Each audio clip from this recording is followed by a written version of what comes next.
یہ دونوں مینار بھی پیران پیر کے روضے سے متعلق ہیں، اور ساتھ ہی ساتھ اس میں آپ پیران پیر کے فرزندان کے صاحبزادگان کے بھی جو ہے مزارات کے تصاویر بھی دیکھ سکتے ہیں. اور یہ مسجد کار کاشی کے کام سے جو ہے مزین ہے. یہاں پر جو بلو رنگ کا جو آپ ٹائلز لگے ہوئے دیکھ رہے ہیں، یہ کار کاشی کا عمدہ کام ہے جسے سلطان عبدالحمید نے جو ہے دوم نے جو ہے تعمیر کروایا تھا. بقیہ پیلے حصے میں جو دیکھ رہے ہیں آپ، وہ وہاں کی مٹی کی بنی ہوئی اینٹیں ہیں.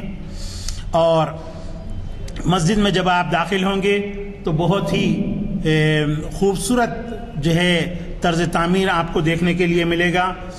چوبی دروازہ جب اندرونی حصے کا آپ دیکھیں گے تو یہ چوبی دروازہ بھی جو ہے بہت ہی شاندار اور عالیشان ہے.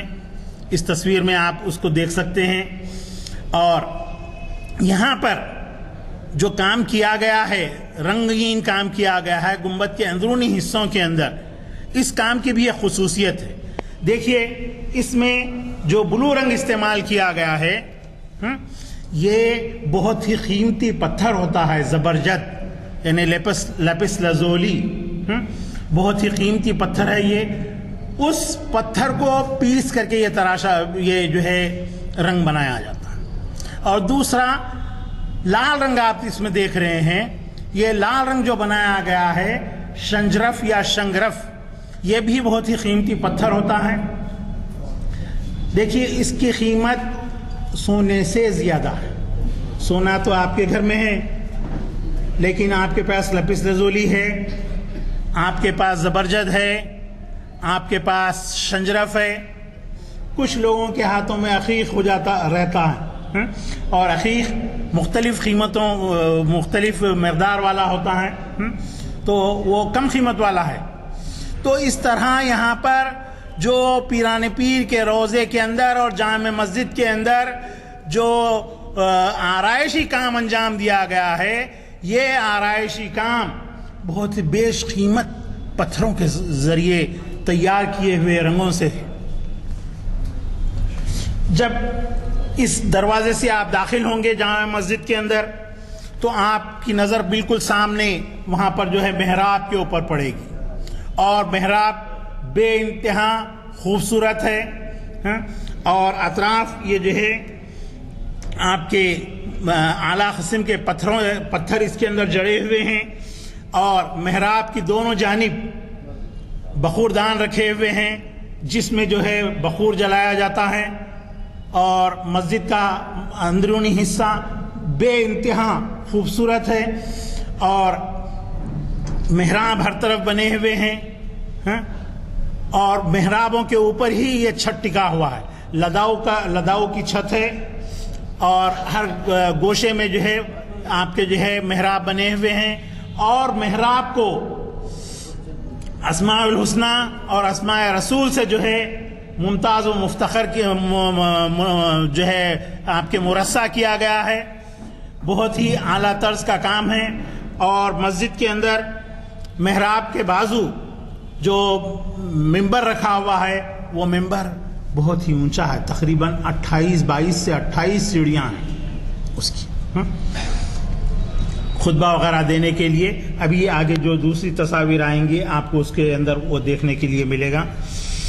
تو یہ تصویر میں جو ہے آپ کے ممبر بھی ہے، محراب بھی ہے، اور جھاڑو فانوس جو وہاں پر لگے ہوئے ہیں وہ بھی ہے. اور دوسری جو تصویریں اور میں آپ کو اس کی بھیج رہا ہوں، وہاں پر شیشے سازی کا کام بہت ہی عمدگی کے ساتھ اور نفاست کے ساتھ کیا گیا ہے. میناروں کے نیچے کا حصہ جو لداؤ کی چھت ہے، وہاں پر جو ہے آپ کے شیشے سازی کا اعلیٰ کام جو ہے بہت ہی کیا ہوا ہے. اور اس کے ساتھ ساتھ دونوں آپ کے تینوں طرف بھی جو ہے مسجد کے حصوں میں بالکنی بنی ہوئی ہے. حالانکہ وہاں پر جو ہے کوئی آتے جاتے نہیں ہیں، لیکن جو ہے اس دور کا میں جو طرز تعمیر تھا عمارت کی بلندی کے حساب سے، تو وہاں پر جو ہے ترکی اور عراقی طرز تعمیر کے تئیں جو ہے وہاں پر جو ہے بالکنی بھی جو ہے اطراف میں بنی ہوئی ہے. اس تصویر کے اندر منبر شریف پوری طرح سے واضح ہے اور دیکھ سکتے ہیں بالکل چھت کے پاس تک پہنچا ہوا ہے.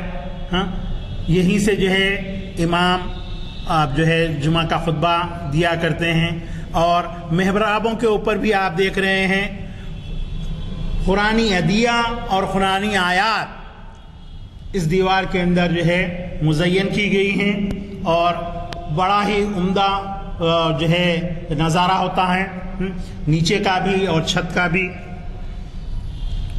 اور یہ جو تصویر آپ دیکھ رہے ہیں اس میں ادعیہ وغیرہ جو ہے لکھی ہوئی ہے, تحریر کی ہوئی ہیں. اور چھت کے درمیانی گنبد میں جو شیشے سازی کا کام کیا گیا ہے وہاں پر اندرونی حصے کے اندر جو ہے وہاں پر جو ہے میزائننگ فلور بھی اس میں آپ دیکھ سکتے ہیں. میزائننگ فلور کا راستہ بھی آپ کو نظر آ رہا ہے اور فن شیشے سازی کا بہت ہی عمدہ اور بہترین کام وہاں پر کیا ہوا ہے. یہاں آپ دیکھتے ہیں کہ فراشا ہوٹل ہے چار مینار کے پاس, وہاں پر شیشے سازی کا تھوڑا سا کام ہے. حیدرآباد میں ایسی کئی عمارتیں تھیں جس میں شیشے سازی کا کام تھا, لیکن ہمارے کام میں اس کام کے اندر بڑی ہی جو ہے تبدیلی. حیدرآباد میں جو شیشے سازی کا کام تھا جیسا کہ سالار جنگ کا جو ہے آئین خانہ, مہاراجہ کشن پرساد کا آئین خانہ, بے شمار آئین خانے یہاں پر تھے. ہر محلے میں ہر محل کے اندر تقریباً جو ہے آپ کے جو ہے آئین خانے ہوا کرتے تھے.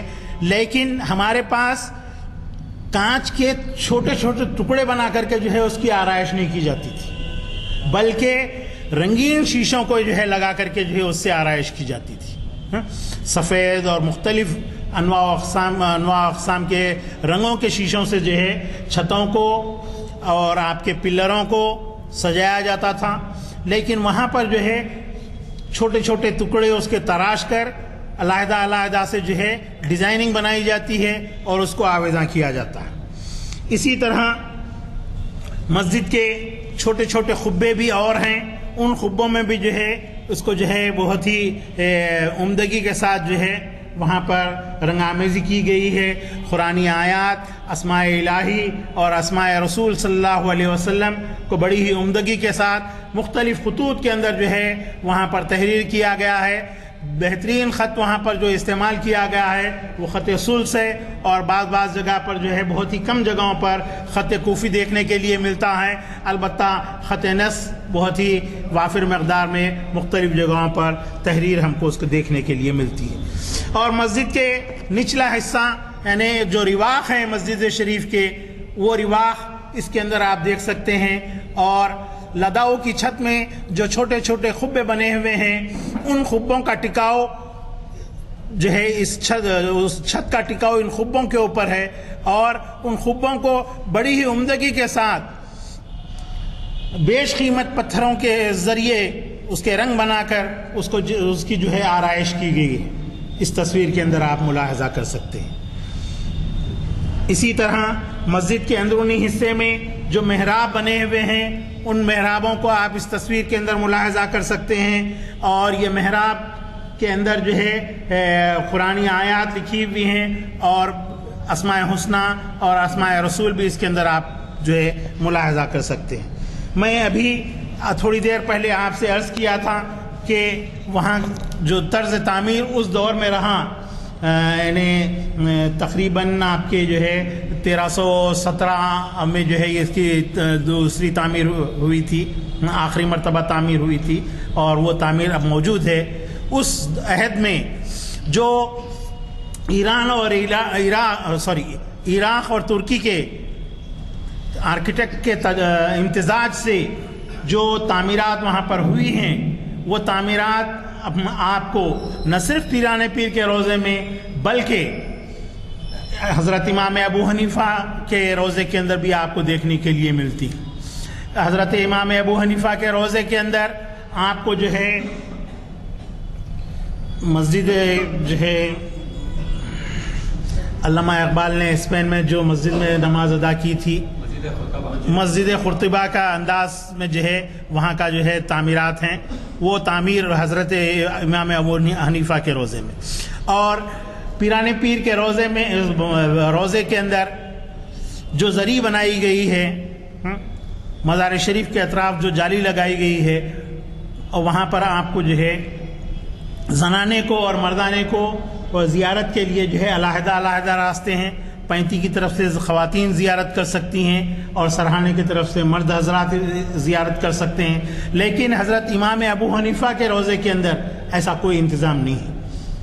وہاں کا جو ہے جو روضہ بنا ہوا، جو زری بنی ہوئی ہے، وہ لکڑی کی ہے اور صرف مرد حضرات کے لیے وہاں زیارت کا اہتمام تھا، لیکن گزشتہ 7-8 برس سے خواتین کو بھی جو ہے زیارت کی اجازت دی جا رہی ہے اور دونوں کا راستہ ایک ہی ہے۔ اب جو تصویر آپ کے سامنے آ رہی ہے، یہ تصویر حضرت پیران پیر کے روضہ مبارک کے قبے کی ہے، اور یہ مینار بھی روضے سے متعلق ہے۔ بہت ہی بلند و بالا مینار ہے اور بڑی ہی عمدگی کے ساتھ تراشا گیا ہے۔ مینار کی تعمیر اور اس کی جو ہے آرائش کام جو اس پر کیا گیا ہے، وہ بہت ہی دیدہ زیب اور قرآنی آیات سے مزین ہے۔ تقریباً جو ہے 200 سال کا عرصہ ہو رہا ہے اس مینار کو تعمیر ہوئے، لیکن اس کے باوجود اس کی چمک دمک کے اندر کوئی فرق نہیں آیا۔ اسی طرح شہر حیدرآباد میں کار کاشی کا کام آپ کو بادشاہی عاشورخانے میں دیکھنے کے لیے ملتا ہے، بلو کلر کے ٹائلز کے اوپر سفید رنگ کا کام ہے اس میں، اور بعض جگہ یلو کلر بھی اس میں استعمال کیا گیا ہے، زردی کا رنگ ہے، زردی مائل رنگ۔ تو یہاں پر بھی آپ دیکھیں گے تقریباً 450 سال اس کام کو ہوئے ہیں، اور حیدرآباد میں مختلف ادوار میں طغیانیاں آتی رہیں، آصف جاہ اول سے لے کر آصف جاہ ششم کے عہد تک، یعنی 28 سپٹمبر 1908 تک جو ہے وہاں پر طغیانیاں آئیں، اور وہ حصہ اس کے اندر کئی دنوں تک بھیگا رہا، لیکن اس کے باوجود وہاں کا کام جو ہے کوئی کسی طریقے سے زیادہ متاثر نہیں ہوا۔ تھوڑا بہت متاثر ہوا تھا، جس کو آرکیالوجی کا ڈپارٹمنٹ جو ہے ہمارے عبدالقیوم صاحب کی نگرانی میں اس کا ریسٹوریشن کیا تھا۔ تو یہ پیران پیر کے روضے کی گنبد ہے، دیکھیے آپ، اس طرح سے سلنڈریکل ہے یہ گنبد، اور روضے میں جب آپ داخل ہوتے ہیں تو روضے کا علیحدہ دروازہ ہے، اور باہر جو ہے کوئی صاحب نے جو ہے یہ شیشے سازی کا کام کرایا ہے، حالانکہ اس کام کو کرانے سے قبل اس کے اوپر وہ بیش قیمت پتھروں کے رنگ سے جو ہے گنبد جو ہے مزین تھی، اور اس کے آگے یہ کام کوئی اہمیت نہیں رکھتا کانچ کا، وہ لاکھوں روپے کا کام ہے اور یہ ہزاروں روپے کا کام ہے، لیکن وہ بیچارے جو ہے وہاں پر جو ہے آپ کے نقیب الاشرف صاحب کو کس طرح سے اس کام کے لیے تیار کیے پتہ نہیں، چونکہ سبھی روضے پیران پیر کے روضے کے علاوہ حضرت علی کرم اللہ وجہ کا روضہ، حضرت عباس کا روضہ، حضرت امام حسین کا روضہ، یہ تمام روضے اسی طرح شیشے سازی کے فن سے مرصع ہیں، اس وجہ سے غالباً وہاں پر وہ توجہ دلائی گئی ہوگی اور یہ کام جو ہے اس کام کو ہٹا کر یہ کام کرایا گیا۔ اور یہ پیران پیر کے روضے میں داخل ہونے کا باب الداخلہ ہے، پہلا باب الداخلہ ہے، اس کے بعد آپ کو اور دوسرے 2 اور باب الداخلے ملتے ہیں۔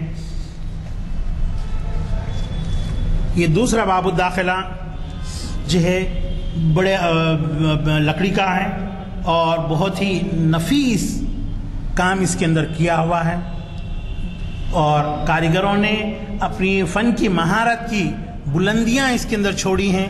آپ جب قریب سے اس تصویر کو دیکھیں گے تو اس میں جو انگریونگز کی گئی ہیں وہ بہت ہی قابل دید ہیں، اور چھت اندر جو ہے شیشے سازی کے کام سے جو ہے مرصع ہے، اور اس کے علاوہ روضہ شریف کے